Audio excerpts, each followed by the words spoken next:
กับสบายดีพ่อแม่พี่น้องเมื่อสุขุมสุคนพี่น้องเนาะคลิปนี้สิเดินทางไปเมืองน่องพี่น้องเอ้ยเนาะมาฮอดทางแวเขาเมืองน่องเนาะพี่น้องก็คือทางแข้งสวรรณเขตท่านผู้ชมเอ้ยเนาะเดินทางไปคนเดียวขี่มอเตอร์ไซค์ท่านผู้ชมเอ้ยก็สิถ่ายเส้นทางไปถ่ายวิถีชีวิตแถวเส้นทางไปเขาเจ้าเฮ็ดหยังแถวเขตนี้มาเนาะพี่น้องหลักๆก็คือน่าจะปลูกกล้วยขายเนาะท่านผู้ชมแต่ว่าแถวนี้เป็นดินดำน้ำซุ่มอุดมสมบูรณ์ท่านผู้ชมเอ้ยน้ำบ่อแห้งว่าซั่นซะมีแต่ภูแต่ผาพี่น้องปลูกกล้วยก็ได้งามๆท่านผู้ชมนี่เป็นภูเป็นผาเนาะโอเคเดี๋ยวสิพาเราเบิ่งเมืองน่องพี่น้องเอ้ยมื้อนี้สิพาเบิ่งเส้นทางไปเมืองน่องเนาะเตรียมบ่สิใส่กันน็อกก่อนหน่อยนึงท่านผู้ชม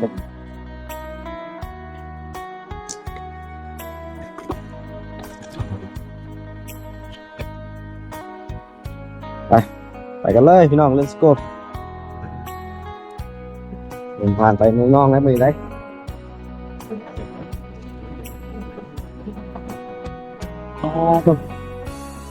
ใหญ่อันนี้รถเนาะพี่น้องเอ้ยอยู่ว่าใหญ่รถ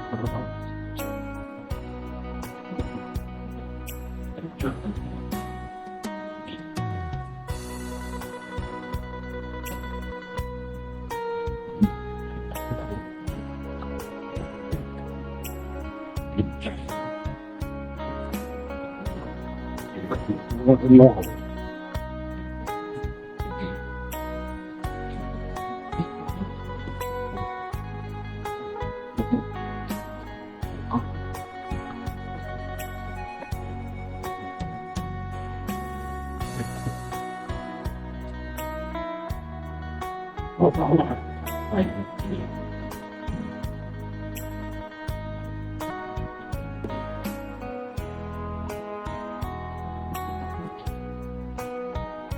ดงใหญ่บ้านดงใหญ่คือบ้านนั้นเอาเฮียงมาเอาเมียพี่น้องคือวางนี่แหละพี่น้องท่านผู้ชมเบิ่งบ้านดงใหญ่เนาะข้างหน้านี่เป็นพ่ออู่แต่สมัยตรงข้ามบ่พี่น้อง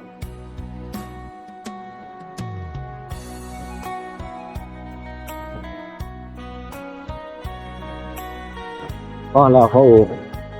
บ่เสียผลบักกล้วยนี่พี่น้องพ่ออูผัวเก่าแก่แต่สมัยสงครามแต่เพิ่นยังบ่ทันมาเลยพี่น้องเพิ่นยังเที่ยวอยู่พี่น้องยังเที่ยวได้อยู่เนาะจังบ่ได้เพิ่นสิมากันฮู้กันเก่าแก่พี่น้อง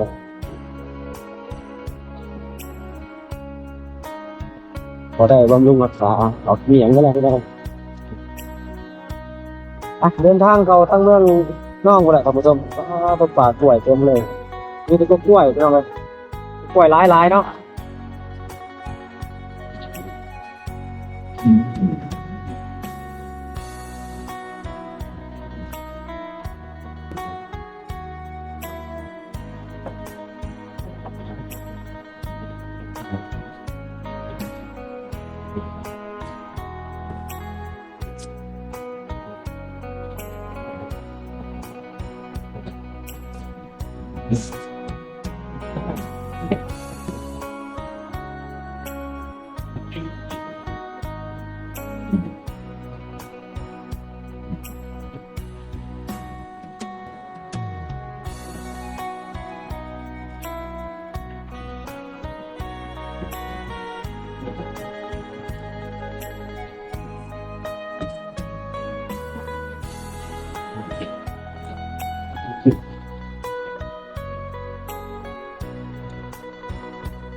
ปีกล้วยพี่น้อง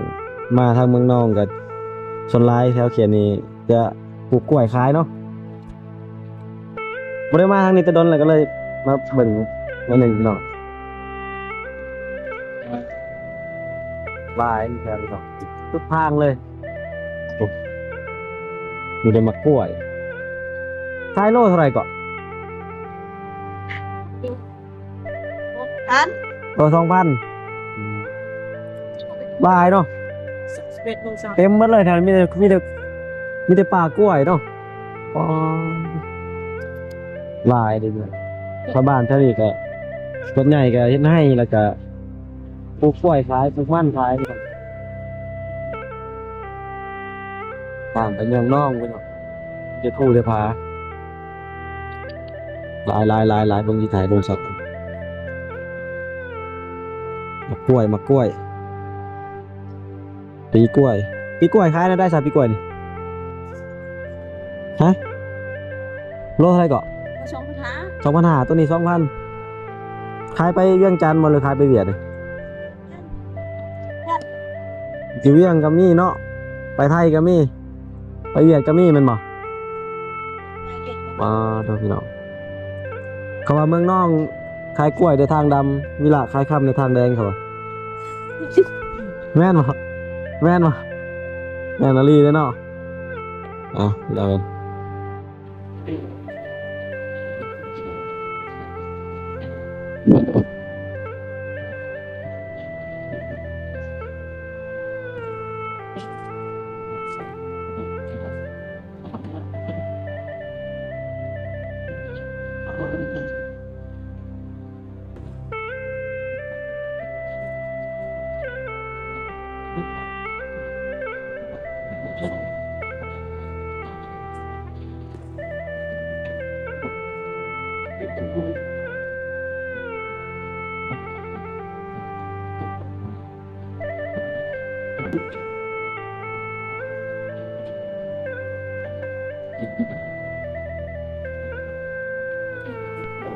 กำลังขึ้นผู้พี่น้องตอนนี้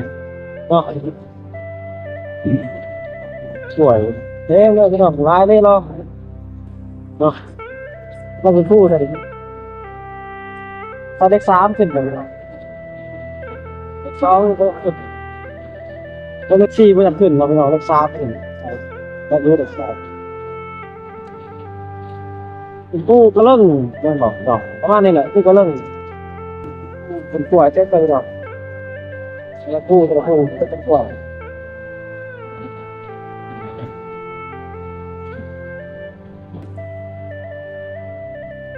ช่วงนี้น้ำหมอกร้ายพี่น้องบ่อยากเห็นกำลังกลางงานล่มบ่ได้พอต้องเฮ็ดใหม่พี่น้องตอนมาลงตัดซื้อเลย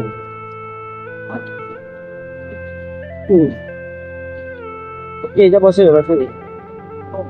ตัดซื้อเลยบ่เฮ็ดใหม่ตอนรถกันคนนั่นแหละพี่น้องรถคนกลางงานล่มมาแหละอ๋อกำลังคู่กันเลย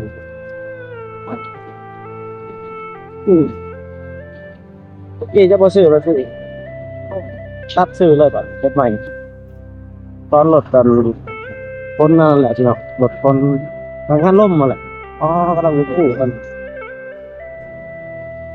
ได้ออกครับพ่อ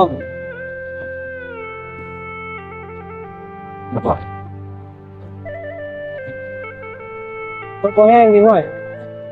ยากมากแต่จะขึ้นนี่รถแห้งนะพี่น้อง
ยอดตัวเมืองน้องแหละครับสมมุติหรือว่าใกล้เลยเนาะเอามาฮอดเขียวนี่เรื่องร้านใหญ่นี่อันไงกินเนาะเนาะเอาบ้านจะเห็นว่าทางขยันความเป็นทางเรื่องสัตว์มีเรือนมีซ่านจบนี่คือเมืองน้องพี่น้องเอ้ยไปแห้งไปเที่ยวตัวเมืองใหญ่นะพี่น้องมันอีกประมาณนักหนึ่งเนาะ